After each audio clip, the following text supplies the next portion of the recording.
Hey y'all, this is episode number 38 coming to you live on Thanksgiving. Hope you're having a great day and enjoying some good food and some good company. Today we're going to be talking about whether or not billionaires should exist, if we as a society have a right to take their wealth by force, the differences between investing into the economy and taxation, and then what the libertarian solution for mass inequality might be. So kind of a lot of things to cover, but not an incredibly long episode, right about 30 minutes or so, just a little bit longer, so not too bad. Hope you enjoy it.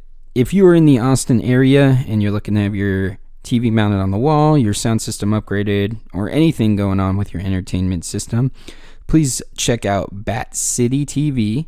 Let them know that the Sovereign Individual podcast sent you, and they'll hook it up with a discount. And thank you once again to Flavor Aid for creating the intro music you're about to hear. Their EP, All My Life, is available on Spotify and wherever you listen to music, so check them out, give them a like and a follow. Please enjoy that EP, and please enjoy this episode.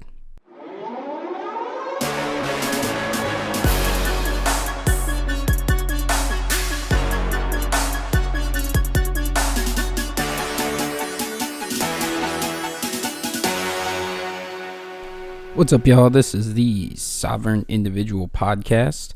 My name is Eric Guerra, and I am your host. Thank you so much for joining me. I really do appreciate it. A special Thanksgiving episode of the Sovereign Individual, recording on Thanksgiving because I got nothing else going on at the moment, so figured why not.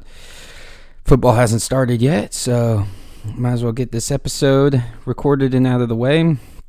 I'm going to do my best to record another couple episodes over the long holiday weekend, and again, trying to find some sort of balance and find the time to continue recording on a weekly basis. So we'll see how that goes, but thanks once again for joining. If you're liking what you're hearing so far, please subscribe, rate, and review the show, and share it with anybody that you think might be interested in giving this a listen. So today I wanted to go over real quick, I don't know how long this episode will be, we'll find out, but this idea that I've seen on social media lately, and it's being peddled by, of course, Bernie Sanders, shockingly, this idea of should billionaires exist. And it's just been funny to watch the rhetoric change with Bernie Sanders from 2016 when he was, gearing his and aiming his frustration and his crusade against wealth, and he was using the word millionaires whenever he would talk about this kind of stuff. And now that he's a millionaire, he's changed it to billionaires because he doesn't want to go after himself. And it's really, really funny to watch a guy like that who owns 3 houses, who has made $1 million off of a book that he wrote, then go and talk about this. A guy who didn't pay his staff the $15 an hour that he demands that everybody else pay. Again, I've talked about this before with Bernie Sanders and socialism in general. It's socialism for you, but not for me as one of the elite. I get to do whatever I want. So it's it's the same type situation here. So this all was kind of born out of Bill Gates, and people were talking about his net worth. They talk about his net worth a lot. They talk about Jeff Bezos' net worth a lot, and just like, Bill Gates and Jeff Bezos could solve homelessness tomorrow if they wanted to, but they're too selfish and they want to keep their money. And so, that's a common type of rhetoric and common awful take that's promoted online. So of course Bernie picks this up and runs with it because he's Bernie Sanders and he's economically illiterate. So he's talking about Bill Gates and saying, well, what if we were to tax Bill Gates $100 billion of his net worth? we could end homelessness and provide safe drinking water for the entire country if we took $100 billion from Bill Gates. And so, first of all, again, just Bernie showing off his economic illiteracy. Bill Gates, that's not liquidity. Bill Gates doesn't have just $100 billion in cash that you can just take from him. Okay, this is net worth. So that's cash on hand. That's property that he owns and valuation of said property. That's stocks that he owns in Microsoft and value of said stocks that he owns. So you couldn't just take $100 billion from him if you wanted to. What you would be suggesting, and what Bernie Sanders is suggesting, would be seizing his assets and selling them off, and then hoping to get to $100 billion that way. It's not. It's the same thing with Jeff Bezos. He doesn't just have $150 billion in cash, which is one of the most frustrating things when people talk about this. The net worth isn't cash on hand. It's net worth. It's the worth of all your assets that you own. It's property. That's stocks, that's, investments, all kinds of stuff. So again, just showing off his economic illiteracy there. Also, he makes this claim that we could end homelessness and provide clean drinking water for everybody in the United States with $100 billion. Which makes me wonder, then, what did we do with the over $700 billion that was spent on welfare last year? If the United States government is spending 7 times what you want to take from Bill Gates in a year on welfare programs, why haven't these issues then been solved? Well, I can tell you why. Obviously, because the government is the one spending it, the government is the one enacting these programs, and the government is incredibly inefficient at everything it does, except for killing people. So, it's an asinine statement to begin with. It's an asinine idea that there's so much wrong with it. You can't just take $100 billion in cash from Bill Gates, because it's not how wealth works. You can't solve these problems that you're claiming that you could solve with this money, because the government's already spending 7 times that on a yearly basis and not making any progress with these problems. And then we get down to the morality of it. You have no right to that money. That is his money. You do not have a right to it. And the crazy thing is like people, he's so selfish. He's such a horrible person. He could give so much more money. Think of how amazing Bill Gates has helped make all of our lives. Think about it. Think about what has come of the technology that he helped pioneer. Think about that phone in your pocket that you're using to tweet your idiotic nonsense with and to tweet out that, Bill Gates sucks and capitalism is awful. Capitalism gave you that phone. Bill Gates helped to give you that phone by pioneering this technology and the growth and the incredible growth in the technology and the way that it's advanced. He's a huge part of that. He's a part of the reason why you have more access to knowledge than any person in human existence before this point. You carry a device in your pocket with access to the entirety of knowledge in human existence.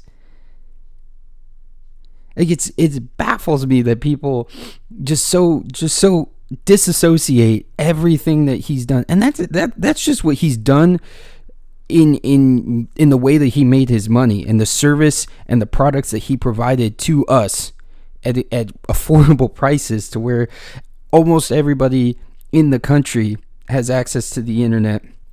Almost everybody in the country has some form of computational machine, be it a smartphone or a laptop computer. That's not even talking about the charity that he does, the Bill and Melinda Gates Foundation. The fact that he gave $35 billion to charity last year. And again, I saw some asinine tweet about it where somebody was mad because Bill Gates donated $35 billion last year and it didn't affect his net worth. Okay, that's, again, for those economically illiterate, there's this awesome thing called compound interest. And so Bill Gates is able to make a ton of money, $35 billion off of interest last year, to where he can donate $35 billion and it doesn't affect his net worth. And you know what that means? That means the next year he can donate even more money to charity and it still not affect his net worth. You know, it's this crazy, awesome thing when it comes to creating wealth. And the thing is that $35 billion that he gave to charity is going to be far more effective and put to far better use than the over $700 billion that the United States government is going to be spending on welfare. 100% chance that it's going to be more useful and put to better use. And the thing is, Bezos recently, he just donated $95 million to homelessness, and people are complaining about that. First of all, the people complaining, he just donated more than you'll ever donate in your lifetime.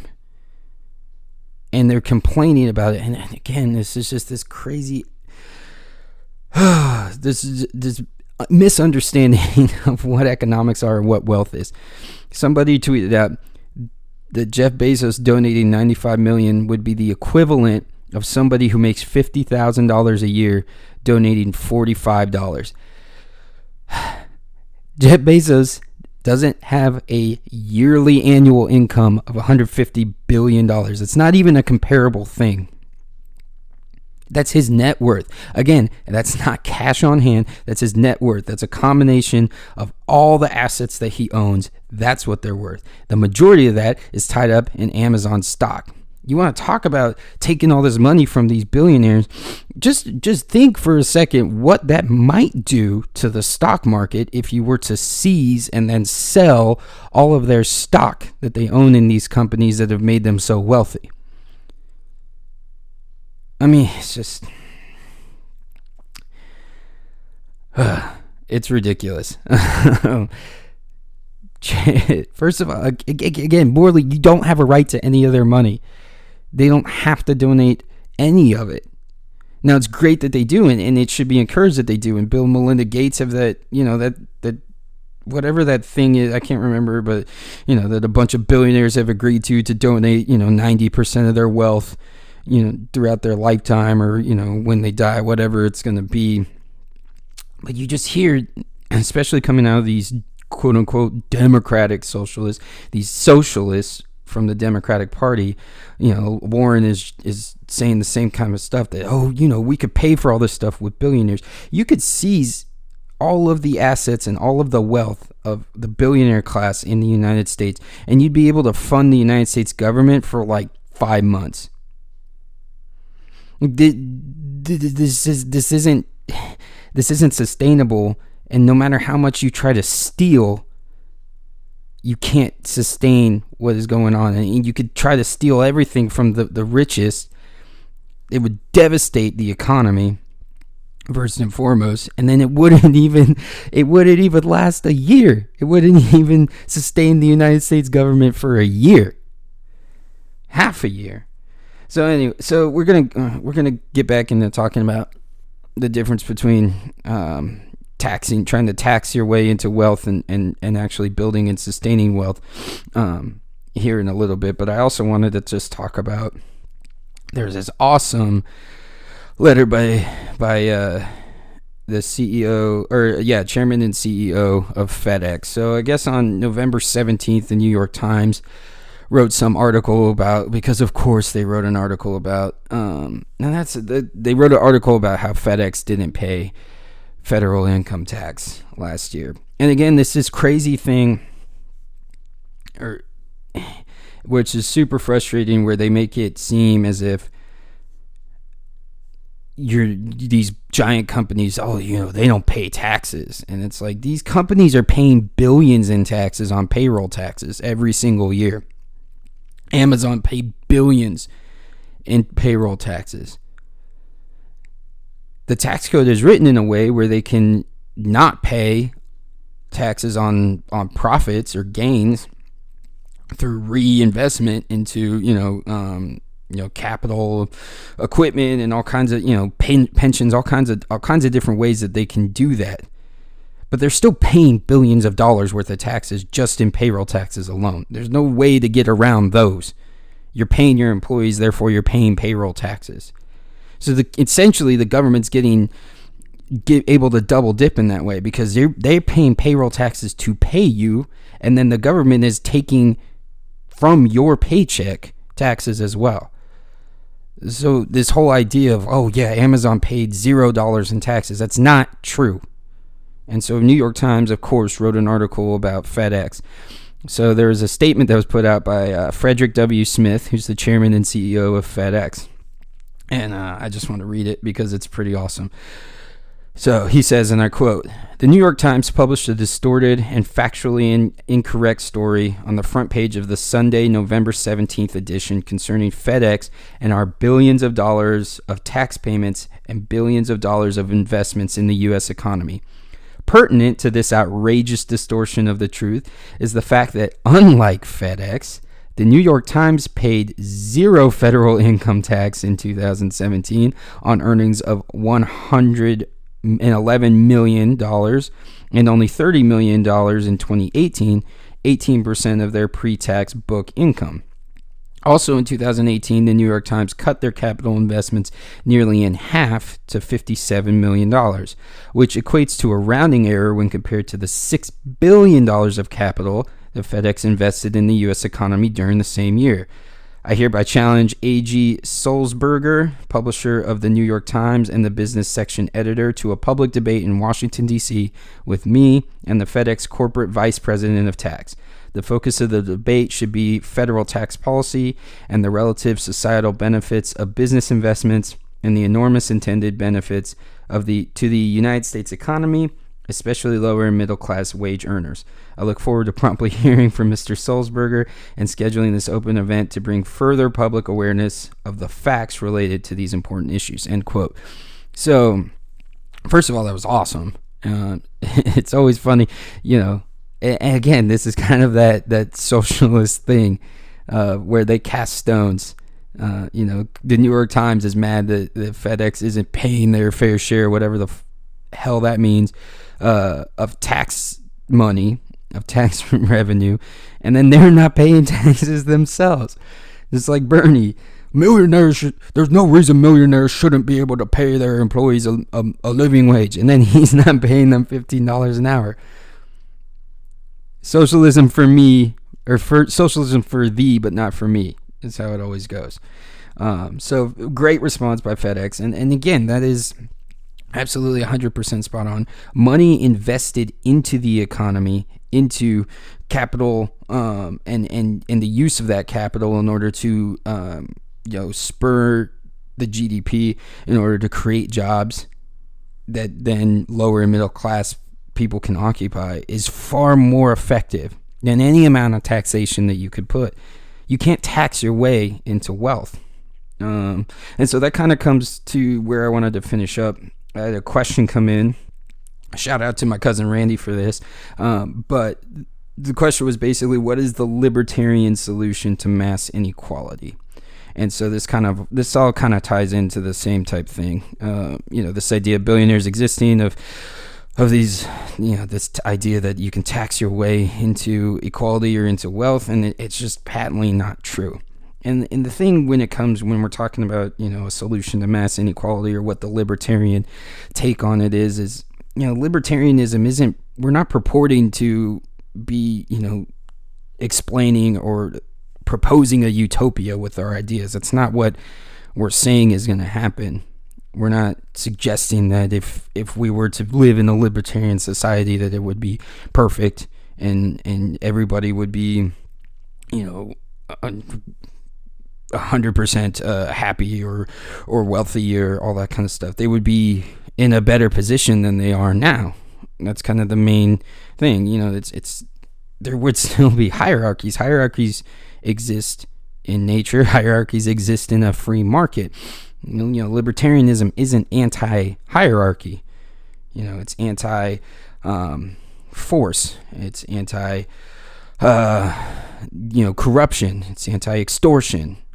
All these things that are core tenets of the state in the way that it exists, and how it can make make things unfair in a marketplace and give certain individuals access to power that will give them unfair advantages when it comes to something like this. So again, we're not we're not talking that, no hierarchy existing, especially when you're talking about a marketplace. Hierarchies exist. You see that quite clearly. Look at Kodak, or they used to be the end all be all when it comes to cameras. Now all of a sudden everybody can take pictures at any time, at any place from their phones, and those cameras are better than pretty much every camera that existed 15 years ago. And Kodak has gone by the wayside for the most part. So like that kind of thing can happen. Look at Nokia or BlackBerry. Those were the top of the line cell phones not too long when I first was getting a cell phone. Those were top of the line, very popular ones. Excuse me. Now they're almost non-existent for the most part. So hierarchies exist. Hierarchies are constantly changing in a marketplace. The top dog isn't going to remain the top dog, even as we're talking about these giant social media quote unquote monopolies of Facebook and Twitter and Instagram, all these other, Instagram's owned by Facebook, but whatever. MySpace used to be the main thing, and before that it was Zynga. And then Facebook took over as the top dog, and there's probably something on the horizon that's going to replace that. Like, it's even within the hierarchy that exists, it changes within the marketplace. So kind of when it comes to a solution to mass inequality, it's the libertarian proposal is that you can't erase inequality. We're not talking about equality of outcome. That's not what libertarianism is interested in. We're talking about equality of access to the marketplace, equality of opportunity to act within that marketplace, and to be able to provide goods and services and products within that marketplace without undue regulation and licensing and all kinds of other things that keep actors out of the marketplace. And eliminating forceful mechanisms that can be manipulated by those who are wealthy or by those who have power and influence in order to give themselves more power and more influence and more wealth. Like anything else, there's going to be those who are very wealthy in a system and those who are not very wealthy in the system. There are going to be those who seek to create and provide a service or a good or do something, and their motivation is going to be because they want to become wealthy from it. And there's going to be people within the society that are fine with working the job that they work, getting paid what they are getting paid, not really interested in climbing, just fine being relatively docile is not the right word, relatively stagnant is the right word, relatively stagnant in where they are. They're not looking to necessarily, they want to make their money to live comfortably and to do more. And there's going to be people who don't want to work and who don't want to participate, and they don't want to try to make a living for themselves. And those are going to exist. We're imperfect beings living in an imperfect world. We're not going to get perfection. What we can do is we can eliminate these forceful mechanisms that are backed and powered by the state, that help the wealthy class, certain actors within the wealthy class or elite class cheat, and we've seen that. The biggest thing we could do is getting rid of the Fed. I cannot express, and it's going to probably be like a 4 or 5 part episode when I go over the Fed on this show. I cannot express how devastating the Fed has been to the entire U.S. economy, and especially to the lower and middle class. You want to talk about wealth inequality, you want to talk about wealth disparity, look at what the Fed has done to the power, the buying power of the U.S. dollar. That alone has devastated the lower and middle class when we're talking about stuff like this. So we can end the Fed is the biggest one. That, I mean, again, I know I've said it before, but minimum wage was in 1960 something. I can't remember exactly when the date was. When quarters were still made entirely of silver, and minimum wage was like $4 or something like that. Maybe even less. The minimum wage was that, and so 16 quarters. Let's just call it that. And then today, that same amount of quarters in silver is worth like $17. So again, we're having a problem with our money, and the Fed allows you to just print cash indiscriminately. It's allowed for the insane amount of warfare that we've seen in the 20th century that could not exist. It allows for this insane boom bust cycle that we experience every 10 years. And the government and the state has this really incredible way of spinning these things. Like the '08 crisis, people are like, oh, well, they deregulated the banking and then that's what happened. No, that's not what happened. You talk about the housing crisis of 2008, people are like, oh, well, they relaxed these regulations, the Glass-Steagall, and then, the banks were able to make all these risky loans. And then, first of all, the government bailed them out. So there's that problem. Second of all, the government installed regulations that forced and changed the manner in which banks gave out loans, and were forcing them to give loans to lower income people. Loans that were not sustainable, loans that they would have never given out otherwise if not forced to do so. And so you talk about this housing bubble that bursts, and the government then comes in, bails out these bankers. The bankers give themselves bonuses off of it. And the rest, the middle and the lower class of the U.S. are completely devastated by it. And then the government claims to be the ones that fixed it, that came in and saved us, when they were the direct cause of it. And then you have people thinking, oh, well, yeah, I mean, we shouldn't have relaxed those regulations then and let the banks do what they were doing. That's not a marketplace. That's not the market acting poorly. Again, this is going to be something I'll get much deeper into it when we talk about the Fed. But yeah, so relaxing regulations, licensing fees, zoning laws, all these kind of things that make it pay to play, that lower or increase the barriers of entry into the marketplace, and lower the number of people that can come in. And who writes these regulations, and who comes up with these licensing fees and these zoning laws? Bigger corporations and bigger companies, because they know that they can handle those fees and those laws and those regulations, but they know that any competition coming in won't be able to afford to do so. So they're using it to keep competition out. Again, not giving you a truly free marketplace where there's actual competition.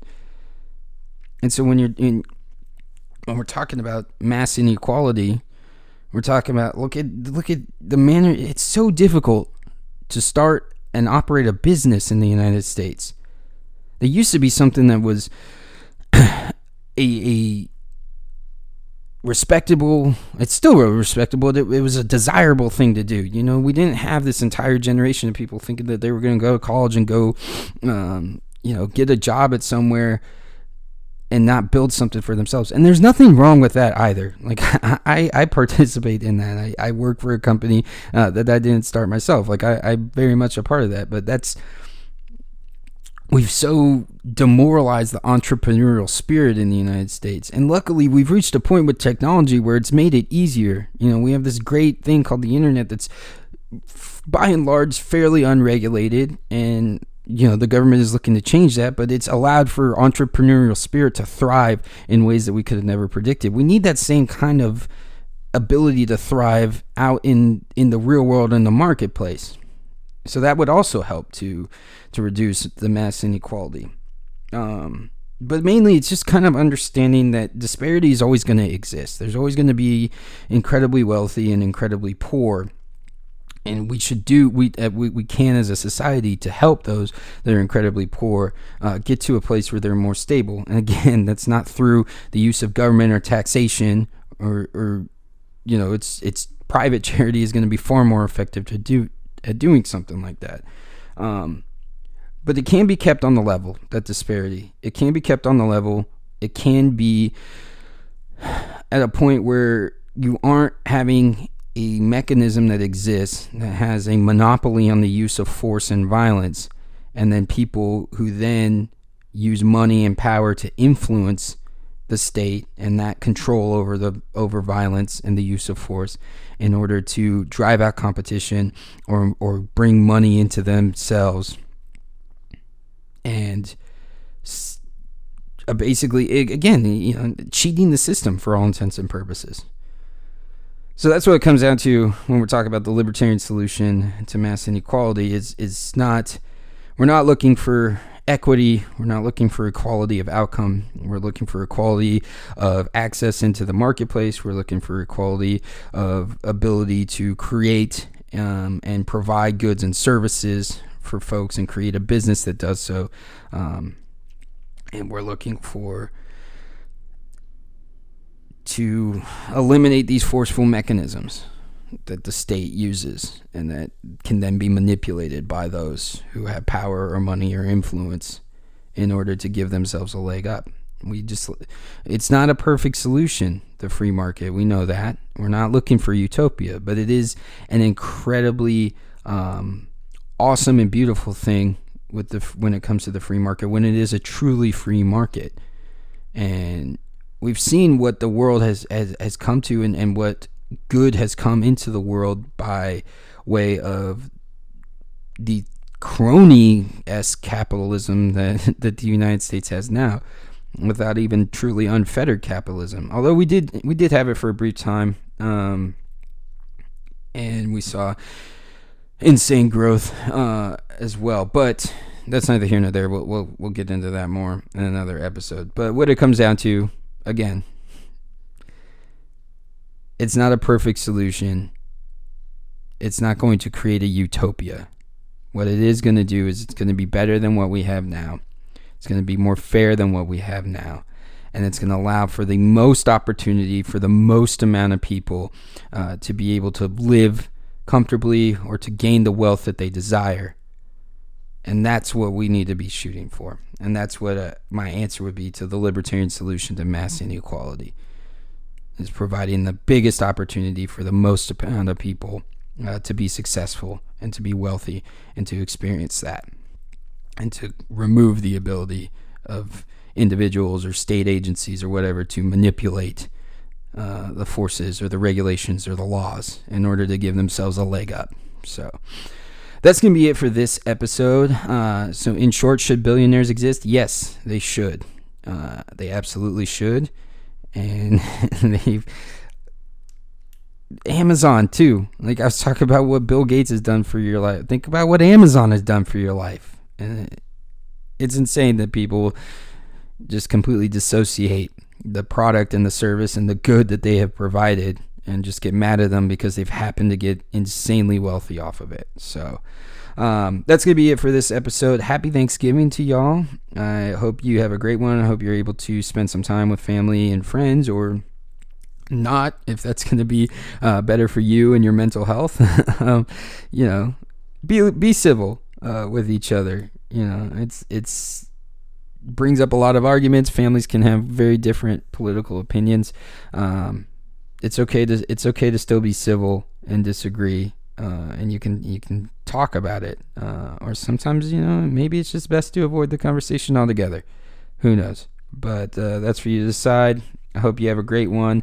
You are a sovereign individual. So are these billionaires that we talk about, as if they're these non-human entities, non-human figures that deserve to just have everything taken from them because they've got too much. So hope you enjoyed this episode. Hope you have a great Thanksgiving, and I'll be back with more episodes soon. Thanks, y'all.